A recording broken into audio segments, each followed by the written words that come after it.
This is one of my favourite video exercises. The shot was taken on a dull, overcast morning in a laneway in central Melbourne. Now the scene had plenty going for it subject-wise, but bathed in this rather dreary light, it was unlikely to make a compelling image straight from the camera. The treatment of this image that I'm going to pursue today is a rather fun transition you can do to any shot like this. A transition which I'll call day for night, which is a movie term for shooting a scene during the day but lighting it and using filters and so on so that it looks like nighttime. Plus, I think this alleyway might look quite atmospheric at night, kind of grungy, inner city, bit sleazy. I've never seen it after dark, but I can use my imagination and of course this very creative software. So the exercise is going to be all about creating new light and new colour. The overcast sky is doing most of the lighting at the moment, and I'm going to use these brighter areas like the tops on the bins along here and these boxes for my effects. But I also want to create the nighttime impression of this scene being lit by artificial light sources, by street lights, lights from signs, from windows like this, whatever. Here's a technique that's a lot quicker than building lots of levels layers. I'm simply going to give the whole scene, first up, enough light to illuminate even its darkest area, which is probably this little nook over on the edge here. I'll then invert the mask and get my brush ready to cut through the mask, choosing the usual soft brush. The bracket keys resize the brush. But what's going to happen next is that instead of every brush stroke cutting completely through the mask, which of course is what happens with the opacity on 100%, I'm going to bring the opacity right down so that each stroke that I paint will only bring a gentle increase to the intensity of the light. You can see that each time as I brush across this bin lid, it's getting just a little brighter. And of course, as always, if I flip the brush back to black, I can remove brightness, again in small amounts each time I brush over the area. This gives you a lot of wonderfully fine control. You really can paint with light. And because the illusion of light is the key to making the transition here from day to night, this fine control is really effective. Note we're trying to produce the effect of light sources you can't see. They're all outside the shot, because of course in the morning when it was taken there weren't any. So this brightening is assumed to come from some overhead source. Once I've enhanced the highlights that are already in the picture, I'm going to start imagining light sources that I can create. Over here, for example, there could be a street light just out of the shot, which is spilling into this rather grimy looking niche on the corner. All I'm doing here is lots of fast single clicks to build up the light just as I want it. You can see over here, looking in the mask window, that it's not the familiar on-off white and black we're seeing, but almost infinite shades of grey, as some of the mask is removed, but a percentage of it remains, because our brush is set to low opacity. Artificial light sources tend to throw circular highlights onto surfaces, so with my circular brush, set to different sizes, I'm simply going to invent some light sources that are hitting the wall here in a few places. Big soft pools of light from who knows where. And especially I'm going to have some light spilling from this window onto the wall below. And while I'm about it, I'll increase the intensity of the light behind the window as well. Okay, so you can see this is also a good technique on any photo where you want to apply different amounts of brightness to different areas.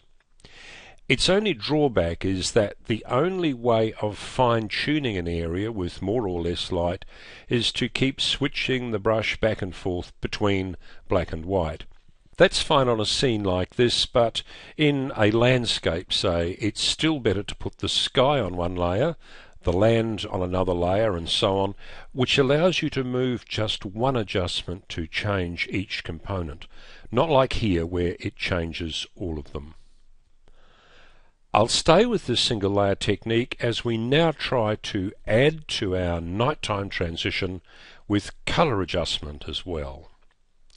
Again, I'm going to simplify everything by leaving it on the master setting. I'm not going to dig in here and adjust the colours individually. And I'll just wind on heaps of saturation. Not quite to the max, but pretty close to it. You can see straight away that the switch to an after dark feel is really heightened by this strong saturation. And the reason is that our eyes process colour differently under high contrast artificial light, and they bump up colour saturation. So that's what we're mimicking here to help create this after dark illusion. Once we've done that, it's back to the levels layer to fine-tune these pools of light, brightening them up if we want to, or darkening them down. This is always a matter of experiment with each individual image when you're trying to get this day for night effect to look convincing. Now, the question that arises as you come near this part of the process, or perhaps it should have arisen at the start, is what exactly are you going to do with an image like this? I enjoy using these more creative styles of picture for social media sites, websites, things like greeting cards. They're also good for title images for slideshows, if that's something you're into. Any place where you need some impact in a hurry. So it's probably less likely that you'd be printing this and putting it in a frame, although you might. I think it does need some kind of framing though, even for on-screen use. So I thought we might look at a simple technique for putting a bit of context around an image like this. This picture is so full of fairly extreme elements, extremes of light and dark, heavily saturated colours, that a single colour surround, I think, is unlikely to work. One of the best framing tricks I use in this situation is first to zoom out and then open up a space around the image by increasing the canvas size, the basic dimensions on which the image is sitting. And a good rule of thumb is to up these figures by about 10%. The dialogue here conveniently lets you do just that. And so we now have a white frame around our image. Now here's the trick.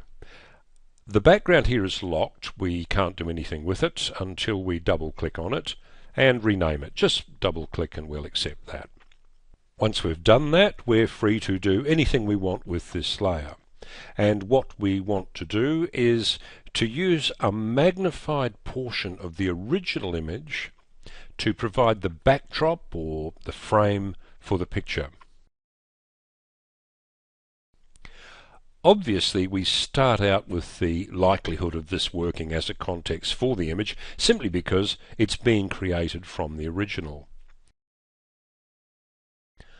Play around as long as you need, and I'm going to try that. Okay, what tends to happen is that the mix is sometimes so well matched you start to lose a little bit of the definition as to where the picture finishes and the frame starts. Here are a couple of things you can try, and they're only starting points for your own imagination and experimentation. Going back to the picture itself, choose the eraser, drop its opacity to around 50%. And holding down the Shift key, click at the corners. Holding down Shift draws a straight line, or in this case, erases a straight line between any 2 points that you click on. Now, going back to our framing image, we choose Gaussian blur, which you'll have seen used in quite a few tutorials. This time it's just to de-emphasize the framing image a little and give a kind of bevel quality to the partially erased line around the image itself. By this stage we've done quite a lot to this picture, and it's always likely we'll need a quick levels layer just to redress some of the overall light imbalances that have happened along the way.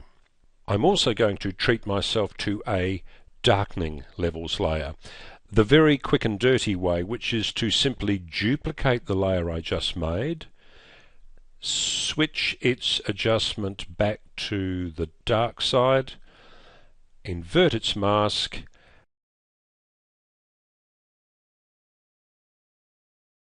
and then pull back some of the areas that are a little brighter than I think they should really be. One very last thing that does come up in the uses I mentioned earlier for images like this is putting text blocks on a picture. They're sometimes called captions. So let's run finally through the basic steps for doing that. Here's the text tool, which immediately draws out a text window. Now make sure this is at least as large as the size you want your finished text to be. Choose any common font, pick an average letter size, the colour white, and devoid of any better idea, I'll just write Melbourne. Now this picture is so busy, I'd be inclined to place my caption somewhere like this, where it's not going to be in conflict with all this other writing and visual activity. Now I can pick a font size that will fill the space. This isn't critical, I can change it later, but it gives me a reference point as I select the font name up here by clicking on it, and then by simply tapping the down direction arrow on the keyboard, I can check out some of the many fonts available and what they look like. Now obviously, given the style of our image here, I'm not looking for Times Roman or for any of those fonts that come dressed in a business suit. After a while you'll probably get to know some favourite fonts that you'll go to a bit more quickly than this. I'd say something like that will do for now. Colour is next. You can choose from a range of colour swatches that come packaged with the program, or if there's a particular one you want, you can go on to the colour picker and experiment. For some nutty reason, this doesn't immediately change the text to mirror your choice in here. It does in Photoshop CS, but of course that's a lot of dollars more for a simple improvement. Now at this point the layer is still a text layer. That means you can add more words, you can change them around, you can correct any errors that you've made. In other words, you can still word process the caption. You can also change the font, the size and the colour. What you can't do with a text layer is use the most powerful reshaping tool of all, the Distort tool, and you can see it's greyed out. To use that, once you're pretty sure you've got the colour and the font you like, you need to simplify the layer. It's more properly called rasterizing. What it means is that the layer is now a picture element, like anything else, and has no memory of ever being text, so you can't edit the words. What you can do though is distort and shift the shape of the text around in any way you like to complement the image it refers to. And of course you can come back at any time and revisit these changes. When you've got that where you want it, The layer can then be treated with any of the usual tools, with blending modes, with opacity, and so on, to create exactly the effect you want. You would do all of this a lot differently, I'm sure, but the thing we can probably agree on is that it's got a bit more going for it than the way it looked when it came out of the camera. The trick is to be able to see it back then for what it can become with some work in Photoshop.